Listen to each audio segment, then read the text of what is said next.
Morning बच्चों। आज जो है लेसन 3 यानी पाठ 3 की जो शीर्षक का नाम है 2 लघु कथा हैं, उसके अंतर्गत मैं पिछले दिन हरा घोड़ा जो शीर्षक था उसको मैं बताया। आज जो है दूसरा खंड है जिसके अंतर्गत आता है सेठ का चित्र। तो इसके विषय में आप ध्यान से सुनिए, क्योंकि यह भी उसी तरह का कहानी है, किस्सा है जो कि पहले पढ़े। इसमें भी बुद्धिमानी का परिचय दिया गया है, तो देखो किस तरह की है वह आप ध्यान से सुनिए। बहुत पहले की बात है, एक सेठ था और वह बहुत ही कंजूस था। एक दमड़ी भी खर्च करते समय उसके प्राण निकल जाते थे, माने वह थोड़ा भी पैसा खर्च करना पड़ता था उसको, किसको, यानी सेठ को, तो वह जो है बहुत ही परेशानी में पड़ जाता था, क्योंकि वह बहुत कंजूस था। वह काम कराने के बाद भी लोगों को पैसे देने में परेशान करता था। एक बार उसने एक चित्रकार से अपना चित्र बनवाया। जब चित्रकार ने पैसे मांगे तो सेठ ने कह दिया, चित्र ठीक नहीं है, दोबारा बनाकर लाओ। चित्रकार ने कई बार चित्र बनाए, लेकिन वह कंजूस सेठ हर बार कह देता कि चित्र ठीक नहीं है। क्रोधित होकर उस चित्रकार ने सेठ से सभी चित्रों को पैसे का तगादा कर लिया। माने जब सेठ बोला बार बार कि यह चित्र ठीक नहीं है, तो वह दोबारा बना कर लाया। फिर वह बोला कि यह भी चित्र ठीक नहीं है। इस तरह से वह सेठ कितने बार वह चित्रकार से अपना चित्र बनवाता था और बनवाने के बाद पैसा न देना पड़े इसलिए बहाना कर देता था कि यह चित्र ठीक नहीं है। तो क्रोधित होकर के इस बात पर चित्रकार ने सेठ से सभी चित्रों के पैसों का तगादा कर दिया। तो धूर्त सेठ बोला, पैसे कैसे, माने कैसे पैसे, जब मेरा चित्र ठीक से बना ही नहीं तो मैं पैसे किस बात के दूं। बेचारा चित्रकार अपने घर लौट आया और परेशानी का कारण पूछने पर उसने अपनी पत्नी को सारी बातें बताई। चित्रकार की पत्नी बहुत ही बुद्धिमान थी। वह बोली, आप दरबार में जाकर न्याय के लिए फरियाद कीजिए। फरियाद करना यानी याचना, प्रार्थना करना।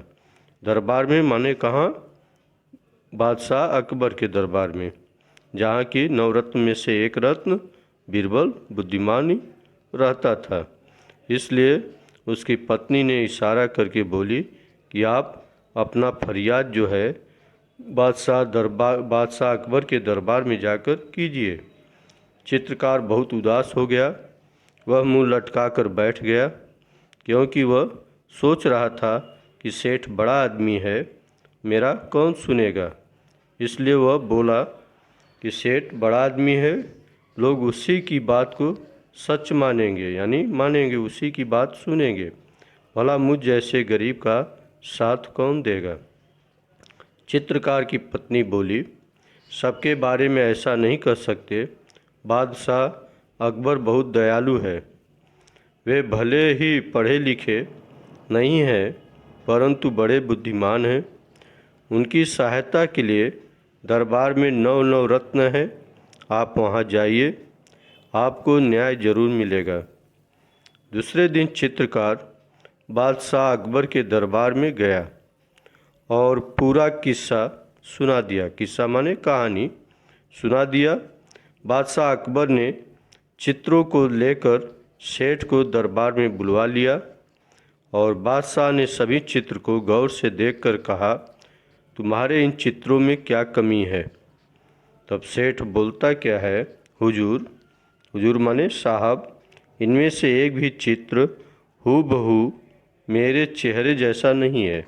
सेठ ने कहा। अब बादशाह जो है मुश्किल में पड़ गए कि न्याय कैसे करें।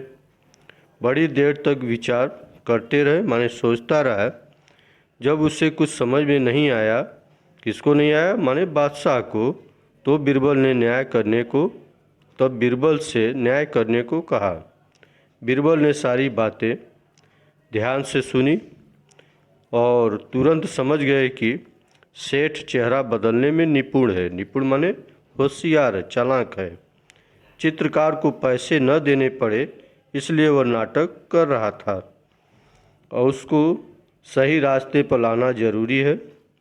ऐसा बीरबल मन ही मन सोचने लगा, क्योंकि कला और कलाकार का सम्मान करने से कला संस्कृति की रक्षा एवं संवर्धन होता है।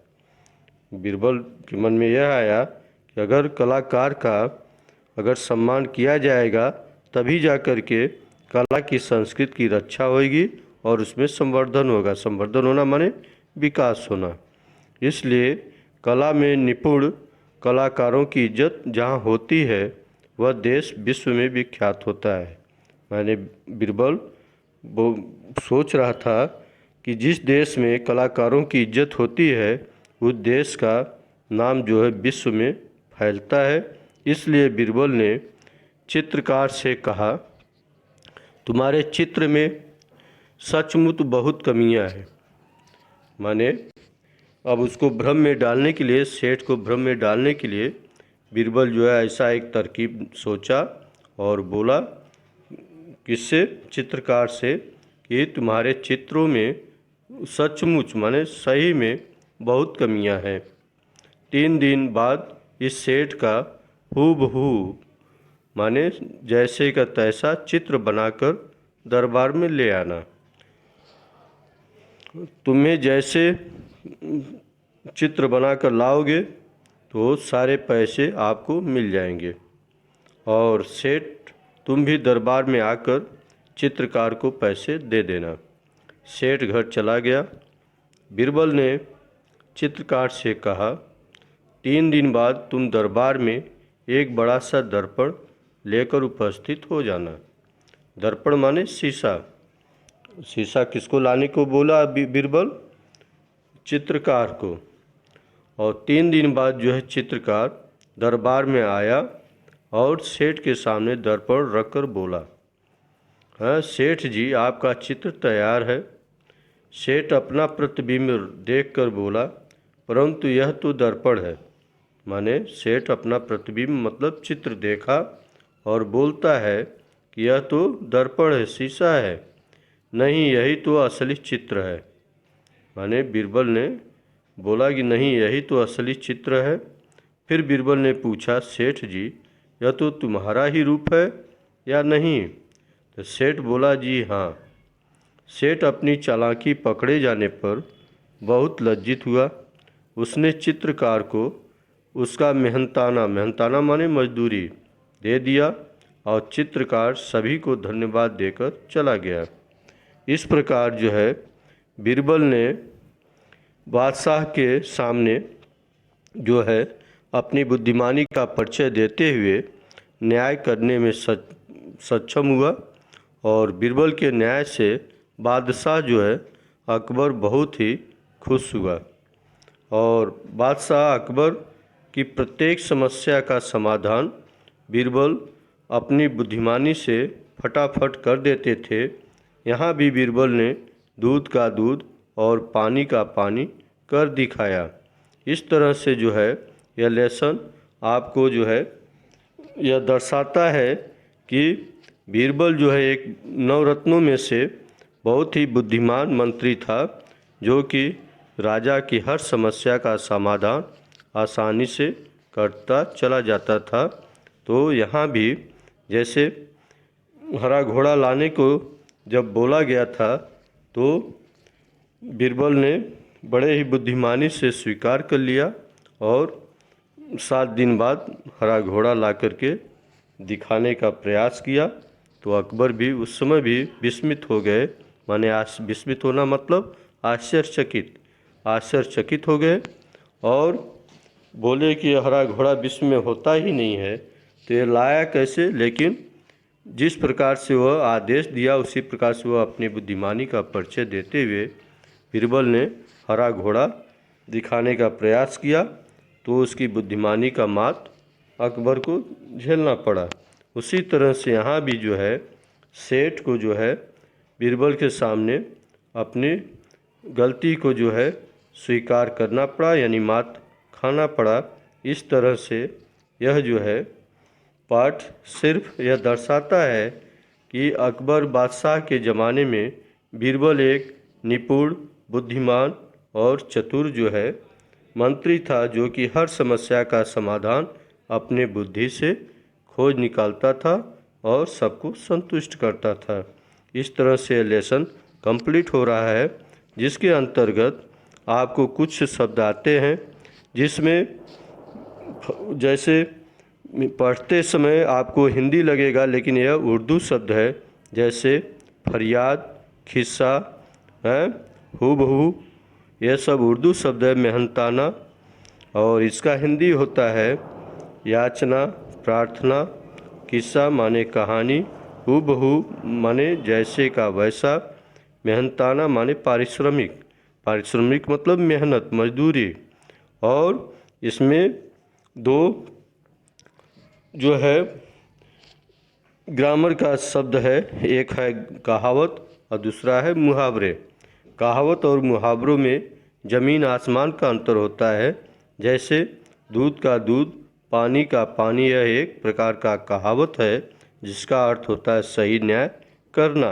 मुहावरे के अंतर्गत आता है सिर आँखों पर रखना, यानी स्वीकार करना, और मात देना यानी पराजित करना, मुंह लटकाना यानी उदास होना।